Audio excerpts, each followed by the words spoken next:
In 2013, Tom Hanks sat down on national television and made a confession. He'd been watching his blood sugar climb for 20 years. His doctor had warned him repeatedly. He'd done almost nothing about it until the diagnosis arrived. Type 2 diabetes. At 57. And his first instinct? Remove the bun from his cheeseburger. He later called himself, in his own words, a total idiot. But here's the part nobody talks about. Hanks completely changed what he ate, brought his blood sugar under control, and says diet is now his primary tool. So, what 3 food categories did he cut? And is any of it in your kitchen right now? Welcome to Second Prime, where science meets your second chapter.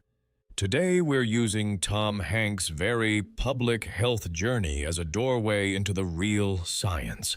The 3 food categories that drive insulin resistance after 50, why they accelerate biological aging, and what to put in their place. Let's establish what we actually know, because there's a lot of noise online about this. What's verified? Hanks announced his type 2 diagnosis on The Late Show with David Letterman in October 2013.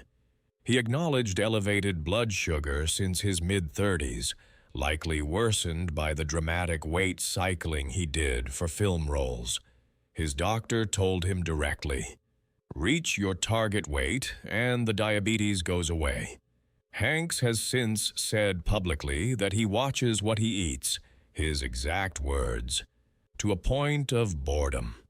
He's spoken about cutting simple sugars and refined carbs and swapping in healthier fats. That's not a miracle protocol, but it maps almost exactly onto what the research says about reversing insulin resistance through diet. And that's where things get interesting. Food number 1. Refined carbohydrates and sugar. This is the biggest driver, by a significant margin.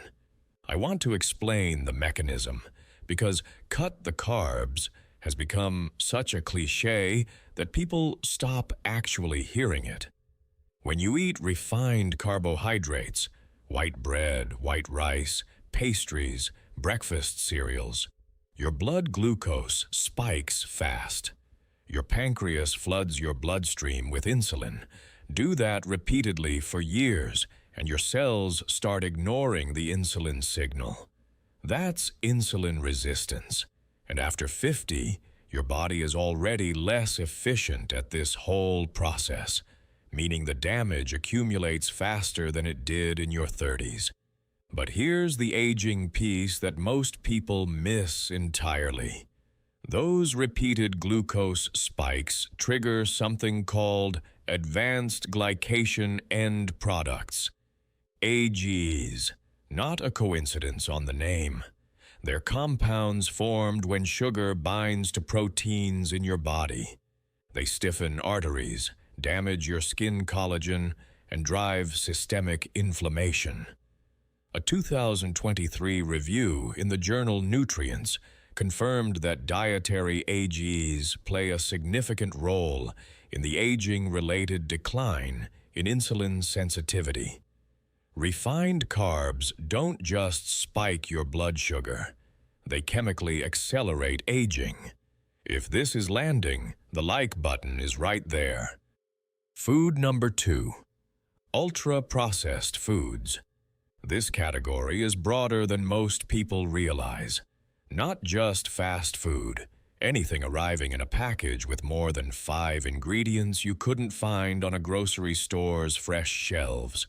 Flavored yogurts, diet sodas, packaged soups, breakfast bars marketed as healthy, instant noodles. The common thread isn't fat or carbs. It's the cocktail of additives, emulsifiers, colorings, and artificial sweeteners engineered to make these products taste good and sit on a shelf indefinitely.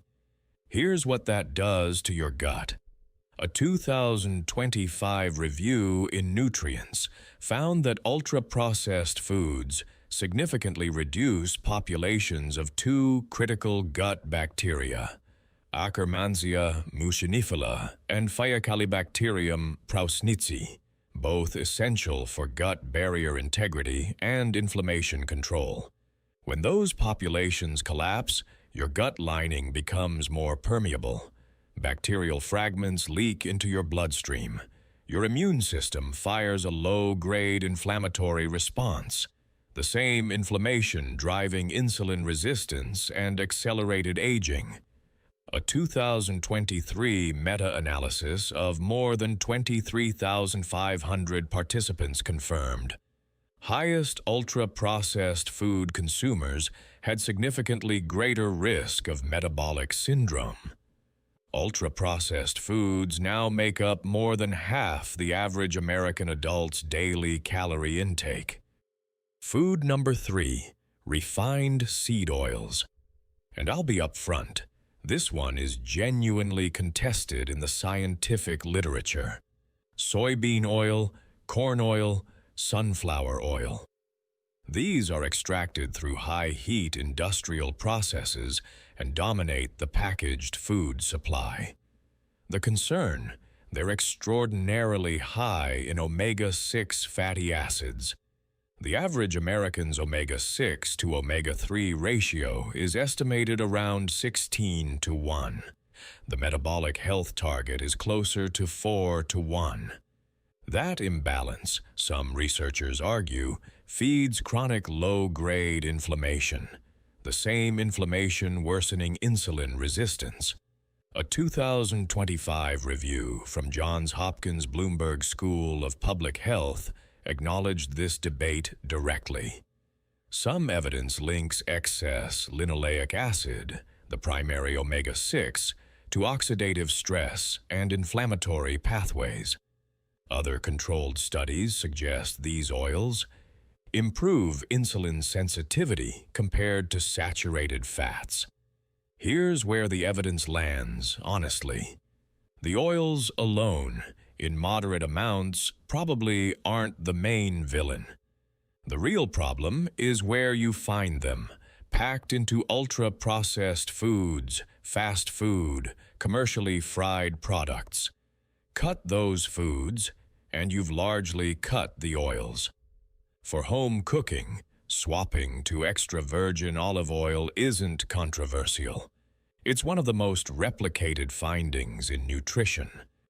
Now, before we get to what to eat instead, there's one more piece I want you to understand. Why these 3 categories hit so much harder specifically after 50. Because the mechanism isn't the same at 35 as it is at 55. Stick with me.